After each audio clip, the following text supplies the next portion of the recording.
할렐루야. 오늘 저는 우리 함께 합독한 말씀 중심으로 성도의 지혜로운 생활, 이런 제목으로 이 시간 주시는 하나님의 말씀을 나누도록 하겠습니다.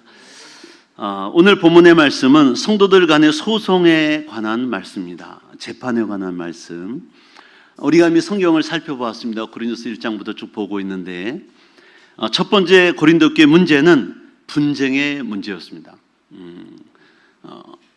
그 교회는 네 파가 있었죠. 그래서 잘 아시지만 바울파, 아볼로파, 게바파, 그리스도파, 파끼리 서로 경쟁하고 분쟁이 있었다 하는 교회가 고린도 교회였다. 둘째는 우리 지난주까지 말씀을 보았지만 아버지의 아내를 취하는 페류나의 문제였습니다. 아버지의 아들을 취하는 아내를 취하는 아들, 페류나의 문제를 말씀보였고, 오늘은 세 번째 문제가 소송의 문제, 재판의 문제를 말씀하고 있습니다. 사도 바울은 성도 간에 서로 송사하는 것, 재판하는 것을 탐탁하지 않게 생각했습니다. 그리고 더 분개한 건 뭐냐면 성도들의 소송, 재판을 세상 법정에 가지고 나가는 거예요. 그들은 믿지 않는 자들, 하나님이 없는 자들인데 하나님을 믿는 성도들의 재판을 그들에게 가지고 나가서 판단받는 것을 굉장히 수치로 여겼습니다. 존심상해한다 그 말이죠. 5장 12절 13절에 말씀하시기를 이렇게 말씀했습니다. 밖에 있는 사람들은 판단하는 것이야 내게 무슨 상관이 있으려마는, 교회 밖에 있는 사람들, 교회 안에 있는 사람들이야 너희가 판단하지 아니하랴. 성도의 문제는 성도끼리 해결해야 된다. 밖에 있는 사람들은 하나님이 심판하리니와 이 악한 사람은 너희 중에서 내쫓으리라. 세상 사람들은 이제 하나님께 그 판단을 맡기고 성도들에 관한 것은 서로가 너희끼리 판단하라, 이런 의미죠. 언젠가 신문에 이런 기사가 떴습니다. 창피한 기사예요. 성도끼리의 문제, 대형교회에 분쟁이 일어났는데 그 소송을, 재판을 세상 밖에 나가서 하나님을 믿지 않는 재판관들에게 판결을 받는 거예요. 그때 판사가 고발한 사람, 고발당한 사람, 성도를 앉혀놓고 이런 이야기를 했어요. 소송을 하고 있기 때문에 서로 원수 같은 생각이 들 수 있겠지만 여러분들은 다 같은 교회에서 열심히 봉사했던 사람들이잖아요. 서로 하나님의 일을 위해서 한다고 하고 있었을 거예요. 그런데 내 뜻이 꼭 하나님의 뜻이다, 이런 확신은 인간이 할 수 없잖아요. 상대방이 하는 게 하나님의 뜻일 수도 있고 또는 나를 깨우쳐주기 위해 행할 수 있잖아요. 그러니 서로 미워하지 않았으면 좋겠어요.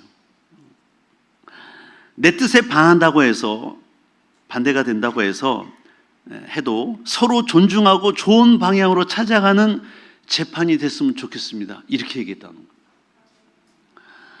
하나님을 믿지 않는 재판관이 하나님을 믿는, 서로 소송한 그 두 당사자를 놓고 이렇게 권면의 말을 한 거예요. 창피한 거 아닙니까? 존심상한 일 아니냐 그 말이에요. 왜 우리는 문제가 생겨서 하나님 앞에 나가지 않고 세상의 법정으로 나갈까요? 이유가 분명해요.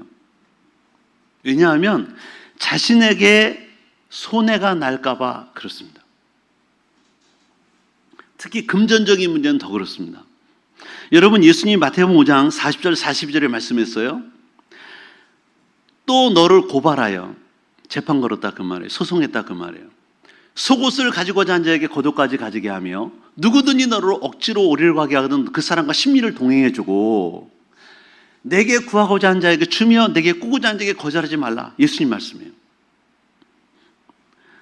그러니까 당시 헬라 문화, 그리스 문화를 보면 음행 문제와 더불어 송사의 문제는 당시 헬라 사람들이 즐기던 방식인데, 우리가 그리스, 이탈리아, 로마가 지배했던 나라들을 가보면 튀르키예 마찬가지죠. 유난히 공공극장이 많아요. 물론 공연도 했지만 그곳에서 많은 재판이 벌어졌습니다. 우리가 사도행전에서 보고 들었지만 사도 바울이 말하잖아요. 그들은 날마다 새로운 것을 듣고 말하는 걸 즐겼을 뿐 아니라 재판하는 것도 즐겼습니다. 그래서 상대방 검찰, 오늘날만 검찰과 변호사가 나와가지고 그 고발당한 사람, 고발한 사람의 사이에서 서로 말하는 것을 즐겼어요. 서로가 변론하는 걸 즐겼습니다. 그래서 당신은 하나님 법이 아니라 당시 세상 사람들이 생각하는 것이 기준이 되기는 했어요. 그래서 세상 사람들은 그들이 말한 다수의 말이 옳은 것으로 판단했습니다. 거기서 인정받으면 된다고 생각한 거예요. 이것을 가리켜 우리는 말하기를 세상 풍조라고 말해요. 불행하게도 오늘날 교회 안에도 이런 풍조가 물들이고 있다는 거예요. 우리는 하나님의 말씀이 기준에서 가는 사람들입니다. 할렐루야. 세상 사람들이 100만 명이 1000만 명이 옳다고 해도 하나님의 말씀이 아니면 아닌 거예요. 가끔 믿음이 없는 성도들, 교회 처음 나오신 분들이 교회 안에서 민주주의를 부르짖습니다. 목사님, 다수가 원하면 옳은 거 아닙니까? 그들이 원하대로 합시다. 그런데 아니에요. 하나님의 말씀과 반대되면 절대로 그렇게 할 수 없어요. 근데 이제 처음에 교회 오는 분들이 이해할 수 없는 거죠. 우리나라 대한민국과 민주국가인데 왜 다수가 원하는 걸 목사님이 안 해주실까? 근데 성경 말씀과 같으면 얼마든지 하죠. 하나님의 뜻과 맞으면 얼마든지 하죠. 그러나 하나님의 말씀과 반한다, 맞지 않다 그러면 절대 할 수 없다. 교회는 하나님의 말씀이 기준되어 가는 것입니다. 할렐루야. 그러니까 당시엘라 문화도 교회 밖에서 행해지는 다수의 사람이 옳다는 것을 진리처럼 믿고 가는 세대, 마치 사사기대처럼 하나님이 없고 사람이 왕되어서 스스로가 정하고 가는 시대, 각자 옳은 대로 판단하고 가는 시대. 언젠가 한 교회에서 이런 일이 있었다고 그래요. 대형교회인데 한 목사님이, 장로님이 목사님께, 담임 목사님께 이런 말을 했어요. 목사님, 우리 교회도 앞으로 사람이 더 많아지고 더 많은 일이 일어날 텐데 그 전에 어떤 일이 할지 모르니까 확실한 규정, 교회법을 만듭시다. 무슨 일이 일어날지 모르니까 대비를 미리 하는 게 좋지 않겠습니까? 그때 담임 목사님이 이런 말씀을 했다 그래요. 장로님, 저도 교회에 규정과 법이 필요하다는 것은 알고 있습니다. 그런데 만일 우리 교회에서 법이 필요한 때가 되면 이미 끝난 교회가 아닐까요?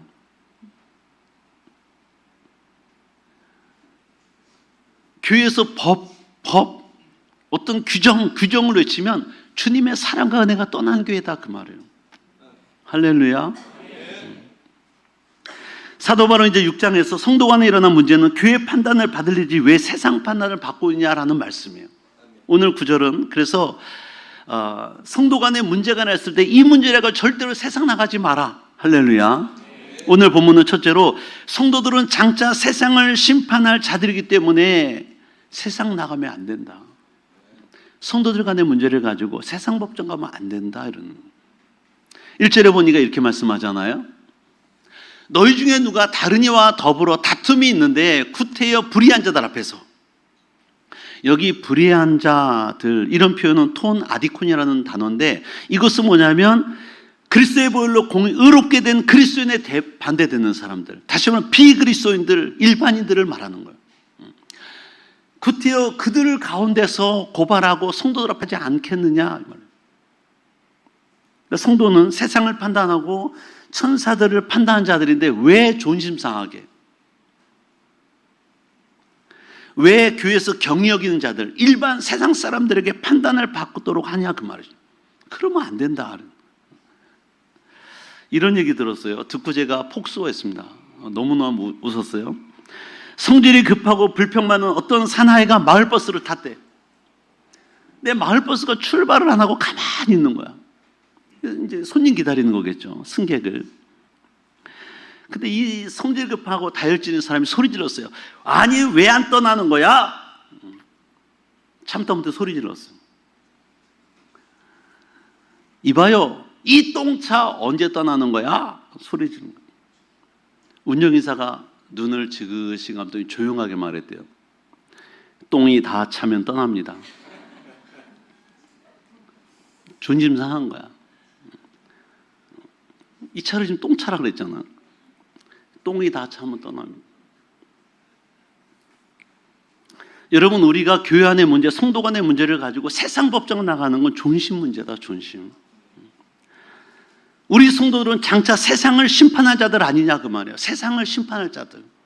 2절에 보니까 말씀하잖아요. 성도가 세상을 판단하는 것을 너희가 알지 못하느냐? 세상도 너에게 판단을 받겠거든 지극히 작은 일 판단하기를 감당하지 못하느냐? 예수님은 성도들을 대표한 자들에게, 제자들에게 이렇게 말씀했어요. 마태복음 19장 28절에 예수께서 이르시되 내가 진실로 너에게 이르노니 세상이 새롭게 되어 인자가 자기 영광을 보좌에 앉을 때 나를 따르는 너희도 12보좌에 앉아 이스라엘 12지파를 심판하리라. 성도들을 대표하는 자가 제자들이잖아요. 그들이 이스라엘 12지파를 재판한다, 판단한다 이 말이에요. 성도들의 위상이 있다. 위상을 잘 보여주는 말입니다. 성도들은 현재적으로는 빛된 생활로 세상을 교훈하고 책망하고 종말로는 예수님이 재림하실 때 세상과 함께 세상을 심판할 자리에 앉을 자들이다. 할렐루야. 그런데 성도들이 장차 자신들의 심판을 이 세상에 나가서 그들로부터 심판을 받는 이것이야말로 부끄러운 일이다.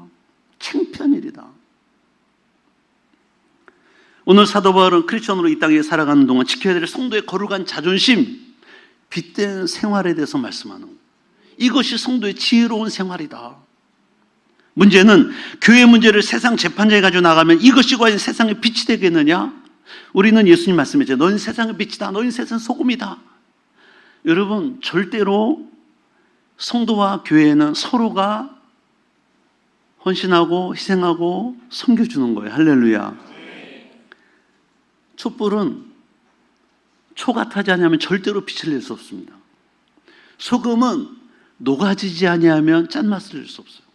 그러니까 저 여러분들이 교회 안에서 크고 작은 문제가 있을 때 서로가 섬겨주는 게 맞아요.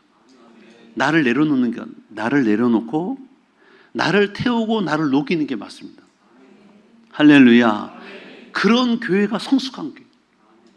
우리에게는 이런 일이 없었는데, 성경에서 말하는 이런 일이 없었어요. 한 번도. 큰 다툼도 없었어요. 그러나 앞으로 교회에 하나님 더 크게 부흥시키고 더 많은 영혼을 구원케 하실 때 이런 일이 있을 수도 있다. 그럴 때 우리는 다 소금되고 빛되자. 할렐루야. 성숙한 크리스찬. 둘째로, 성도 간의 문제를 가지고 세상 법정 소재가 말할 이유가 있는데, 그것은 뭐냐면 천사들까지도 심판할 만한 능력과 권세가 우리에게 있어요. 3절에 보니까 이렇게 말씀하잖아요. 우리가 천사를 판단할 것을 너희가 알지 못하느냐? 그러하거든 하물며 세상 일이냐? 다시 말하면 여기 천사들이란 자기 주의를 지키지 않고 타락한 천사들 말합니다. 악한 영들을 우리가 판단할 수 있어요. 심판할 수 있어요. 그들은 타락했지만 매우 큰 능력을 가진 자들이죠. 그러나 성도들에게는 이러한 천사들을 심판하고 판단할 권세가 있다라는 거예요. 하나님 주셨다라는 거예요. 할렐루야. 그래서 성도들의 능력이 탁월함을 보여주는 거죠. 이런 능력을 가진 자들이 왜 스스로 해결 못하고 그 문제, 작은 문제라고 세상 나가냐 그 말이에요. 그러니까 여러분, 사소한 문제, 여러 가지 문제를 교회 안에서 주님의 사랑 가운데, 말씀 가운데 해결할 수 있기를 축복합니다. 하나님 그걸 기뻐하신다. 셋째로, 차라리 당해주고 속아주는 것이 낫다라는 것. 옆에 분과 인사합시다. 차라리 속아주고 당해줍시다. 아멘이시죠? 이런 말씀 들을 때는 다 얼굴에 은혜가 넘쳐가지고 100번 그렇다 마다요. 다 할 수 있죠. 다 그래. 그런데 막상 이런 일이 딱딱 치면 얼굴 색이 싹 변해. 하얗게 변하지 빨갛게 변하지. 더 심하면 푸르스름하게 변해. 오늘 7절 8절 말씀을 보겠습니다. 7절 8절 다 같이 읽어봐요. 시작. 너희가 피차 고발함으로 너희 가운데 이미 뚜렷한 허물이 있나니 차라리 불의를 당하는 것이 낫지 아니하며 차라리 속는 것이 낫지 아니하냐. 너희는 불의를 행하고 속이는구나. 그는 너희 형제로다. 여기서 중요한 단어는 뭐냐면 마지막 절에 그는 너희 형제들이라는 거예요. 교회라는 공동체 안에 이 발생하는 모든 문제는 서로 간의 몸끼리 행한 일이야. 너희 형제, 너희 지체야. 그 말. 그러니까 육신적인 혈육이든 그리스도의 산 공동체, 주님의 피값으로 한 형제가 된 공동체, 우리 형제들이 어떤 문제를 가지고 다른 사람들에게, 그것도 믿지 않는 자들에게 보여준 건 수치스러운 일이다. 오늘 고린도 교회들의 성도들에게 말씀하고 있는 사도 바울의 그 관점은 중요한데 그 관점은 종말론적인 관점이에요. 다시 말하면 종말론은 이 세상이 다 망할 테니까 마음대로 살아, 대충 살아 이런 것이 아니고 마지막 때가 다가오면 무엇이 가장 중요한지를 우선에 살아라 이런 의미예요.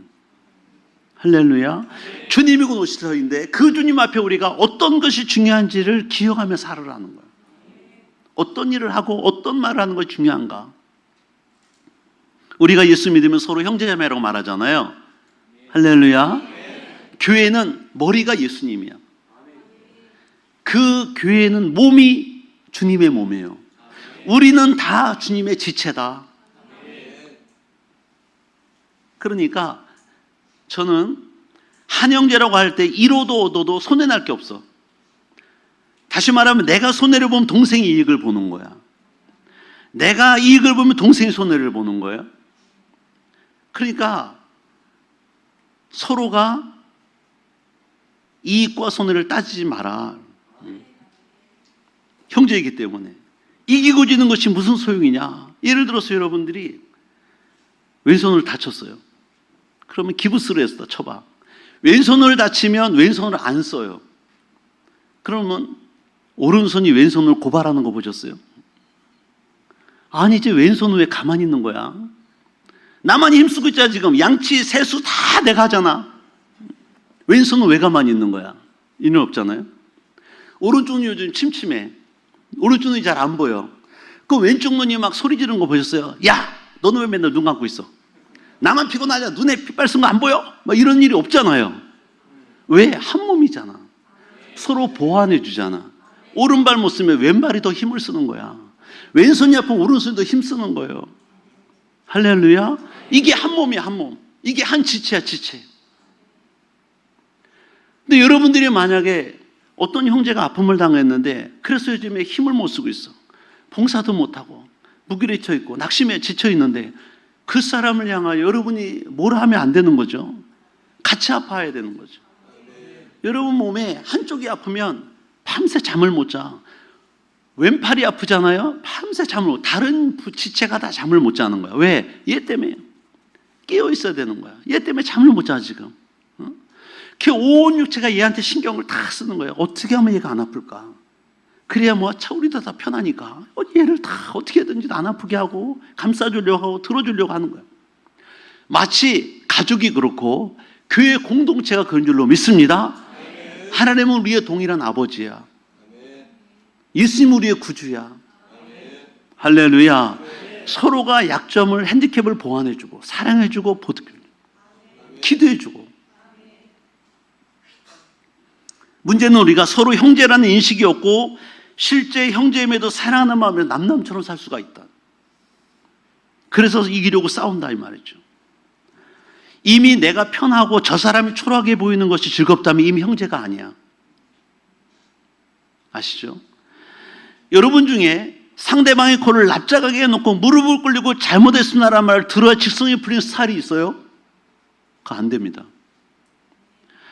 다른 형제를, 다른 자매를, 남편을 그렇게 만들었고 아내를 그렇게 만들었고 권위와 채통도 다 떨어진 남편과 함께 아내와 함께 사는 것이 여러분의 행복이면 그건 아닌 거야. 가족이 아닌 거야.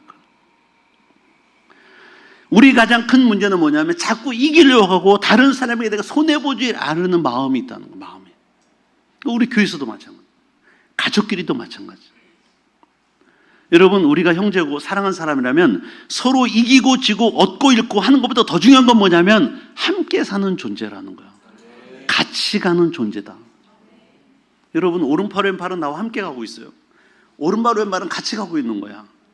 오른쪽 귀 왼쪽 귀도 같이 가고 있어요. 따로 가는 게 아니라는 거야. 만약에 따로 가면 그건 불행이야. 난 장애자가 되는 거야.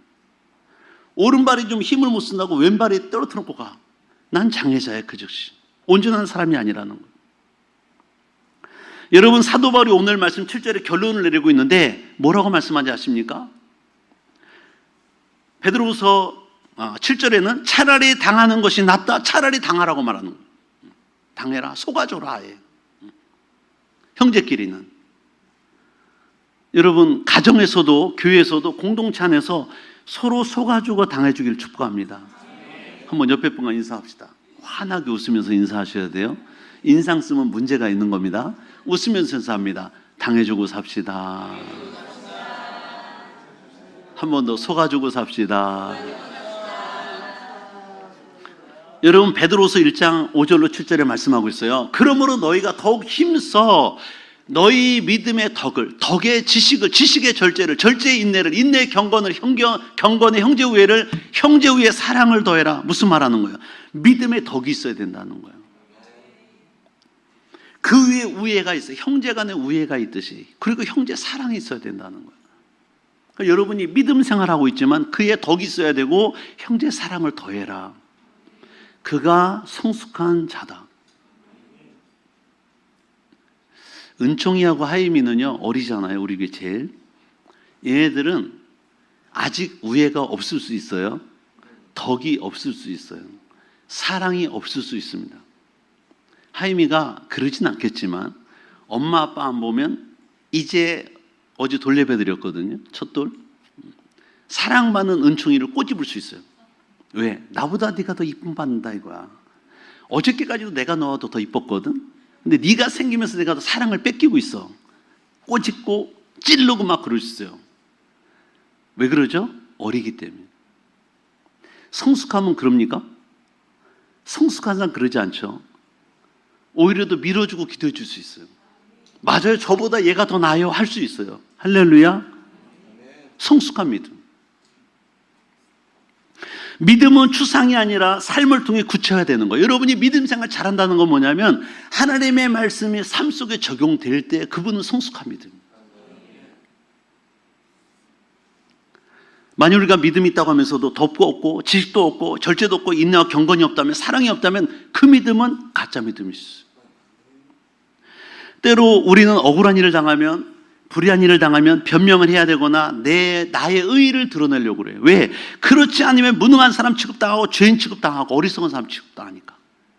아니라는 걸 증명하려고. 아니면 굉장히 억울해. 못 참아. 근데 여러분 사도 바울은 이런 일을 당하라는 거야. 아멘이 적어진 이유는 별로 마음이 없다는 당해주라는 거예요. 예수님이 당하신 것처럼. 여러분 예수님 십자가 지실 때 어떤 것이 가장 억울하셨을까?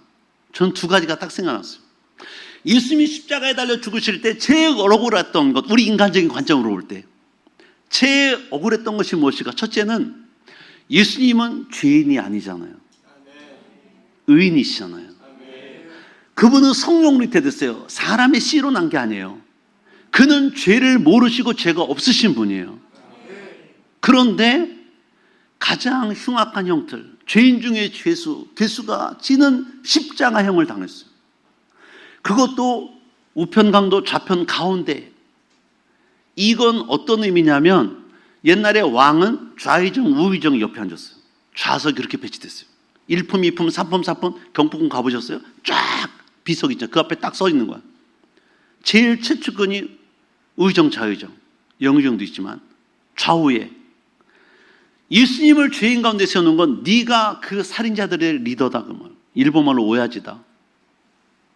네가 중앙에서 좌편 강도 우편 강도의 오야지야. 이런 의미야.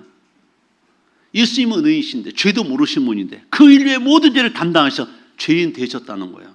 이때 100% 인성으로 오신 예수님은 얼마나 한쪽으로는 인간의 마음으로 갖자면 억울해하셨을까? 내려오고 싶지 않겠어요? 또 하나, 그분은 하나님의 아들이야.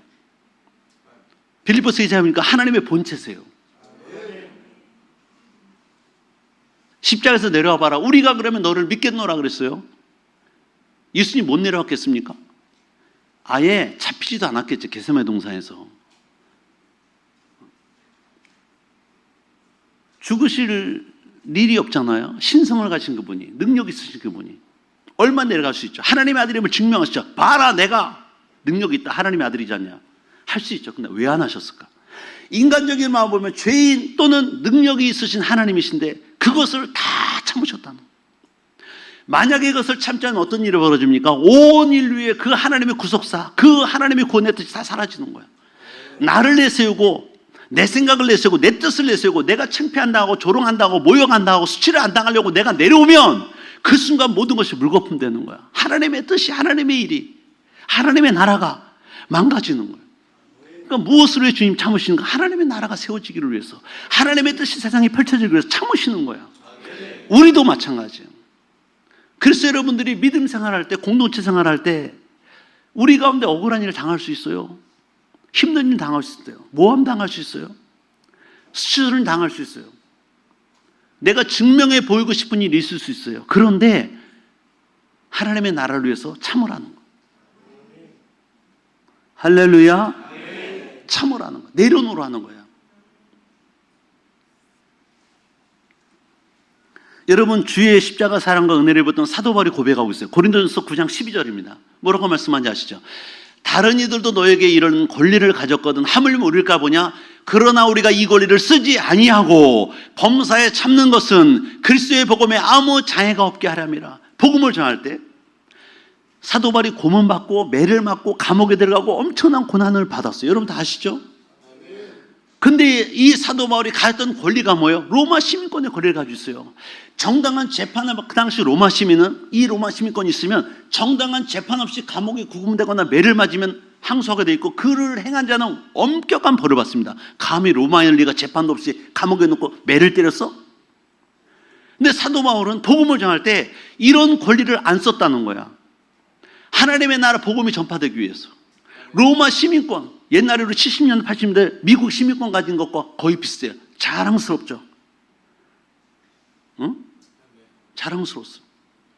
그걸 쓰지 않았다는 거야. 또 가말리엘에서 최고의 학문을 공부한 자가 누구야? 사도 바울이야. 많이 배운 거야. 하나도 자랑하지 않았어요. 바리새인 중에 바리새인이야. 이 말은 하나님의 말씀을 다 알고 있다는 거야. 그리고 행하는 자였다는 거야. 근데 이것도 자랑하지 않았어. 단언해서. 왜? 복음을 위해서. 복음 전파가 된다면 나의 이 모든 것을 다 분토처럼 버리고 낮아지겠다. 버리겠다. 예수님도 마찬가지잖아요. 한 나라가 이루어지기 위해서 하나님의 아들이신가, 당신이 퍼펙트한 완전한 의인 되심을 다 내려놓으신 거예요. 오해받으시고 공격받으시고. 그러니까 여러분들이 오늘날 하나님의 나라 안에서, 믿음의 공동체 안에서 하나님의 나라가 뜻이 이루어지기를 원한다면 우리는 나를 내려놔야 돼. 예수님 말씀하셨잖아요. 누구든지 나를 따르려거든 자기를 부인하고 자기 십자가를 따르라. 자를 부인하는 말은 뭐예요? 나를 내려놓으라는 거예요.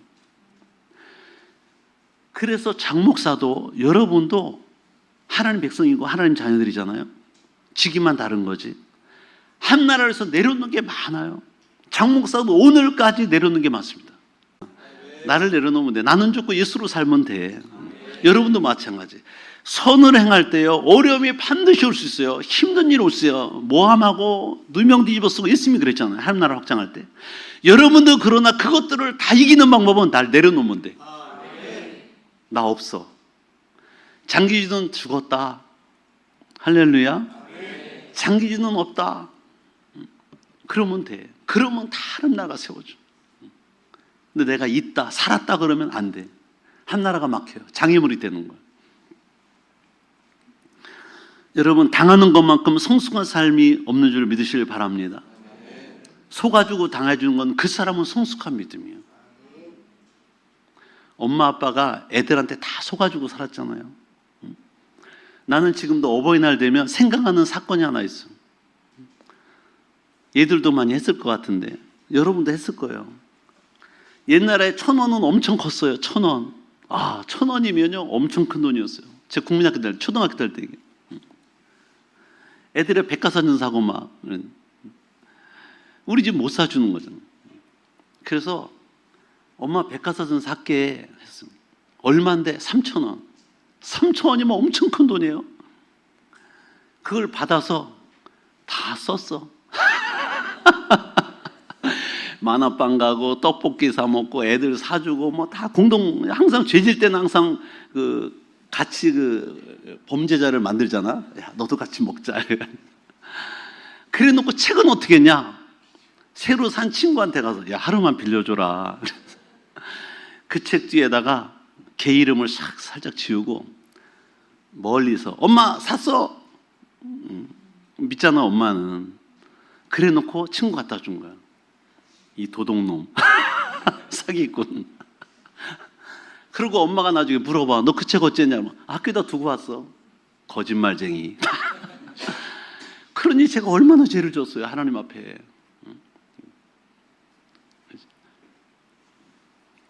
우리 엄마는 알면 다 속아주는 거야. 엄마 아빠 눈치가 빠른 거 아시죠? 다 알아. 근데도 자식의 그 존심을 건드리지 않으려고 그랬어? 내가 그런 사건들이 한두 건 있었거든요. 친구 그 책 훔쳐다가 내가 보다가 걸린 거, 이런 거. 한 2번 있었어, 2번. 사건이. 그런 거. 초등학교 때, 국민학교 때. 지금 어버이날 되면 그런 걸 보면 너무 가슴이 아파요. 그때는 나도 목사가 아니었잖아요. 이해하세요? 그냥 동네 애들하고 똑같아요. 동네 애들하고. 그렇게. 근데 그걸 알면서도 내 자식이니까 부모는 다 속아주는 거야. 애는 애인 거고 부모님은 부모님이야. 그래서 여러분들이 만약에 믿음 생활하면서 공동체 가운데 생활하면서 서로의 허물을 덮어주고 당해주고 속아주잖아요. 하나님이 여러분을 아름답게 보시고 성숙한 믿음을 보시는 거예요. 그 사람보다 네가 성숙하다. 사랑이 큰 거죠. 허물을 덮어주는 거예요. 여러분, 우리 한국 기독교사에서 유명한 부흥사 김익두 목사님의 사건은 많이 알고 있잖아요. 들었잖아요. 이분이 왕년에 황해도에서 소문난 깡패였는데 본래 키가 크고 힘이 세요. 악력이 얼마나 좋은지 악수하면 막 놀랄 정도로. 이분이 부흥사가 돼 복음을 전할 때 옛날 복음전에서도 다 걸어다녔어. 20리, 30리 걸어다녔는데 어느 무척 더운 여름날 높은 언덕을 올라갔어요. 언덕 위를 올라가서 너무 땀이 나니까 나무나 옷통을 벗고 쉬고 있는데 술 취한 청년 하나가 목사 앞에 막 헐레벌떡 온 거야. 술 취한 청년이. 그래 놓고 뭐라고 말하냐면 시비 거는 거죠. 너는 왜 나보다 빨리 가냐 이거야. 응? 네가 왜 나보다 빨리 왔냐. 시비 걸면서 때리기 시작하더래. 김익두 목사님이 맞았어. 다. 뭐 시합한 것도 아닌데 왜 빨리 왔냐고 지금 맞고 있는 거잖아. 지금 억울하게. 근데 다 맞았대. 이 술 취한 청년이 패다가 이제 힘이 다 빠지니까 주저앉았어. 그때 이 목사님이 얘기했대요. 형씨 다 때렸어? 내가 김익두요. 예수는 내가 믿었는데 복은 자네가 받았네. 그 청년이 깜짝 놀랐대. 김익두 하면 뭐 세상이 다 아는데. 그 뒤에 말이 이해가 안 되는 거야. 예수는 내가 믿는데 복은 네가 받았다. 이 말이 이해가 안 되는 거야. 아직도 못 알아듣겠어. 내가 예수 믿기 전에 이런 일을 당했으면 자네는 여기다 묘를 썼네. 묘. 무덤 팠다 이 말이야. 내가 예수 믿었기에 자네가 살았으니 예수는 내가 믿고 복은 자네가 받은 거야. 그렇게 무릎 꿇고 있는 청년을 목사님이 부흥에 데려가게 됐고 그 길로 예수를 믿게 됐다는 이야기예요. 여러분, 우리가 선을 행하다가 어려움을 당하면 참으면 그것이 아름다워요. 하나님 보시기에. 베드로전서 2장 19절 20절의 말씀이 그 말씀입니다. 부당하게 고난을 받아 하나님을 생각함으로 슬픔을 참으면 이는 아름다우나. 부당하게 고난을 받는 거야. 맞지 않아. 틀린 고난을 받는 거야. 내가 이건 부당하게 잘못해서 받는 고난이 아니라는 거예요. 부당하게 고난받아 하나님을 생각함으로 슬픔을 참으면 아름다우나. 예수님을 생각하는 거야. 예수님은 나보다 더 억울한 일을 당하셨고 더 힘든 일을 당하셨는데 참으셨다. 죄가 있어 매를 맞고 참으면 무슨 칭찬이 있으리요? 죄가 있어 매를 맞으면 무슨 칭찬이 있어요? 당연히 그 시험값 받는 거지. 그런데 선을 행함으로 고난을 받고 참으면 이는 하나님 앞에 아름답다. 여러분, 세상에 가장 아름다운 선이 뭔지 아십니까? 복음 전파예요. 영혼을 살리는 거야. 그 사람이 100억 준 것보다 더 큰 선이야. 그게 100억은 이 세상 쓰고 나면 없어. 복음을 줘서 그분이 영원히 구원받으면 그분은 영원히 살잖아요. 이것보다 큰 축복이 없어요. 큰 일이 없잖아요. 그 사람에게. 그러니까 선을 행함으로 고난받으면, 복음자나 고난받아요. 예수 믿으라다 고난받아. 우리나라에서 받는 고난은 아무것도 아니에요. 이슬람권, 힌두교권, 공산권, 불교권에서 핍박받는 거 봐. 지난번에도 뉴스 나옵니다. 카톨릭 교회에 났지만 폭탄 던졌어요. 자살 폭탄 테러 일어났어요. 얼마 전에 한 일주일도 안 됐어요. 예배들이, 미사들이 다 죽었어요. 절반이. 이슬람교가 와가지고 예배당 들어와가지고 조끼 터뜨린 거야. 자기도 죽고. 여러분, 이슬람권, 불교권, 힌두교권, 공산권이 예수 믿다 핍박받는 건 이루 말할 수 없어요. 우리나라는 이건 핍박도 고난도 아니야. 우리는 그런데 예수 믿으라 복음자 하다가 당한 어려움 때문에 집에 가서 잠을 못 자는 거야. 막 부들부들 떨면서 그 인간이 나한테 그럴 수 있어? 그걸 못 참는 거야, 막. 문도 안 열어줘. 나를 문도 안 박대. 내가 널리 기도한 게 얼마고, 차를 사준 게 얼마고, 밥 사준 게 얼마고. 별거 다 생각하는. 여러분, 말씀이 있잖아. 선을 행함으로 고난받고 참으면 하나님 앞에 아름답다. 그 믿음이 인정되는 거야. 너무 아름다운 믿음 가졌다. 할렐루야. 옆에 분과 인사합시다. 아름다운 믿음을 가집시다. 참아줘, 당해줘, 속아줘. 성도끼리는 다 참아주고 당해주고 속아주는 거야. 이리 와, 삼자 대면에 내가 세 번째는 참은 네 번째 못 참아. 이 인간 네가 그럴 수 있어 막 그러고 막 불러오라 그러고 막 얼굴이 하얗게 빨갛게 막 변하고 막. 우리 교회는 그런 일 없었는데 그러면 안 된다는 거지. 그 성도가 아니고 아름다운 믿음이 아니야. 성숙한 믿음이 아니야. 하나님이 보시고 있잖아. 저는 여러분이 만약에 믿음 생활하다 억울한 일을 당하잖아요. 참아주고 당해주고 속아주면 누가 재판장이 되시냐? 하나님이 다 알고 계세요. 나는 세상 사람 몰라도 하나님만 아시면 돼. 그리고 진실은 얼마 지나 다 밝혀져요. 기다려, 그때까지. 할렐루야. 제가 번번이 말씀드리지만 이렇게 말씀을 할 땐 다 얼굴이 천사야. 목사님 암만요. 그렇고 말고요. 그렇고 못하겠습니까? 다 하죠. 그렇게 두 번, 세 번 말씀 안 해도 다 알고 있어요. 그런데 고일이 딱딱 치면 얼굴이 하얗게 시작해요. 파랗게 변해. 어떤 분은 빨갛게 변해. 목사님 도저히 못 참겠어요. 삼자 되면 합시다. 그 사람 그만두면 안 돼요. 반드시 짚고 넘어가야 됩니다. 막 이러고. 우리 교회는 없었어요. 어느 교회에. 그러면 안 된다. 오늘의 말씀에 결론이 있어요. 심각합니다. 하나님을 믿는다고 하면서도 불의한 자가 되면 하나님 나라에 동참할 수 없다, 들어갈 수 없다고 말씀해요. 여러분 보십시오. 19절 20절 말씀. 불의한 자가 하나님의 나라를 유업으로 받지 못할 줄 알지 못하느냐? 미혹을 받지 마라. 유혹받지 말라는 거야, 사단에게. 음행하는 자, 우상 숭배한 자, 간음하는 자, 탐색하는 자, 남색하는 자. 남색이 뭔지 아시죠? 동성연애하는 남자끼리. 탐색은 뭐죠? 색을 밝히는 사람. 도적, 탐욕을 부리는 자, 또 술 취한 자, 모욕한 자, 속여 빼앗는 자, 사기치는 사람이죠. 하나님의 나라를 유업으로 받지 못하리라. 아주 디테일하게 리얼하게 말씀했어요. 그러니까 우리 중에 온전한 사람은 없어요. 다 실수가 있고 핸디캡이 있어요. 부족한 면이 있을 수 있어요. 그러나 지금 내가 불의한 자리에 있다면 그 불의한 자리에서 빨리 벗어나야 된다는 거야.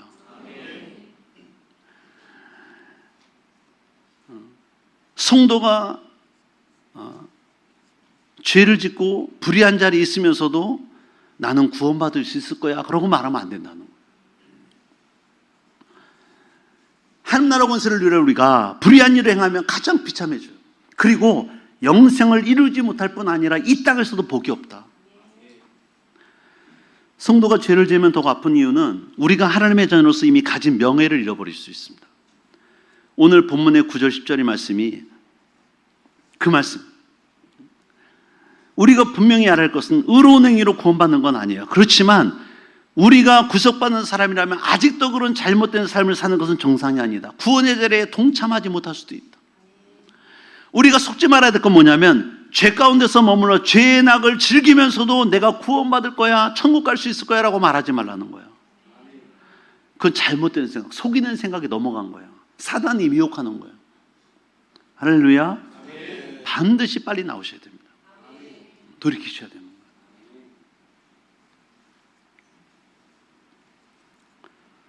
요즘 보이스피싱 많잖아요. 속이는 사람들.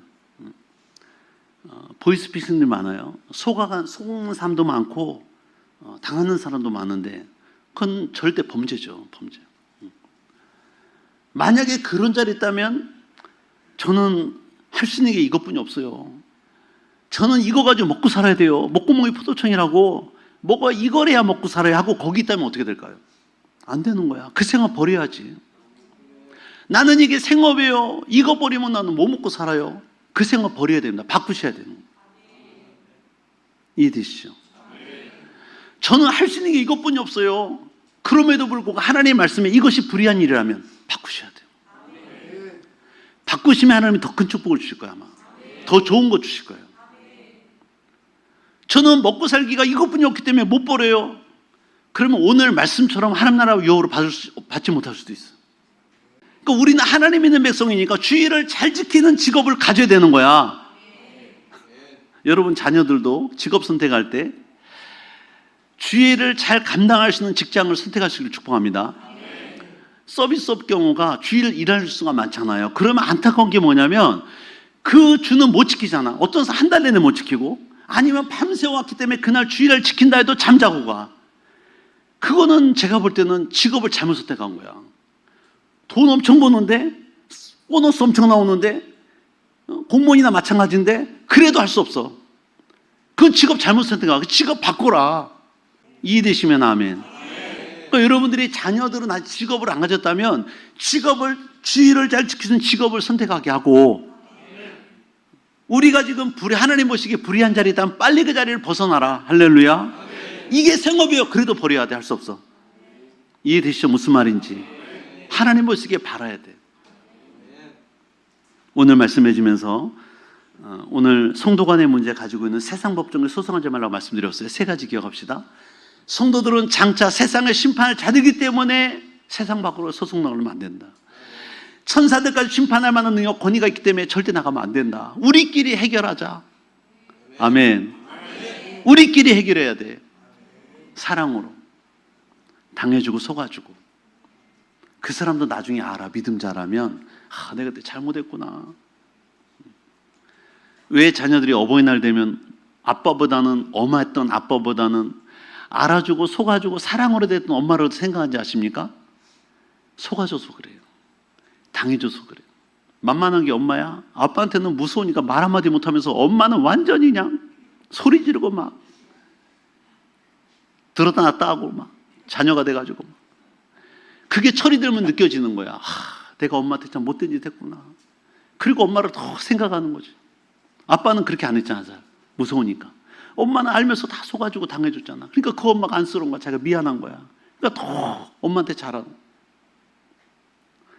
성도끼리도 서로 분쟁이 있고 이런 일이 있을지라도 서로가 덮어주고 당해주고 속아주잖아요. 그분이 믿음의 철이 되면 다 알아. 그 집사님 그때 알면서 그랬구나. 그 권사님이 알면서 그랬네. 그 한사님이 그때 알면서 속아준 거구나. 다 알아. 할렐루야. 셋째로 당해주고 속아주는 게 낫다. 하나님이 칭찬받을 만한 믿음, 성숙한 믿음 되시기를 주님을 축복합니다. 우리 한번 다 같이 일어나셔서 말씀 붙들고 우리 한번 기도하겠습니다. 주님, 우리들은 장차 세상을 심판하고 천사들을 심판할 권위를 가진 자들입니다. 하나님, 우리가 이런 문제 가지고 세상 나가지 않게 하시고 성령 충만하고 사랑 충만해서 서로 용납하고 사랑하게 해달라고, 속아주고 당해주게 해달라고 주님의 손으로 세워보고 간절히 기도합니다. 주여, 주여, 주여. 할렐루야. 주님의 손으로 찬양합니다. 아버지 감사합니다. 아버지 감사합니다.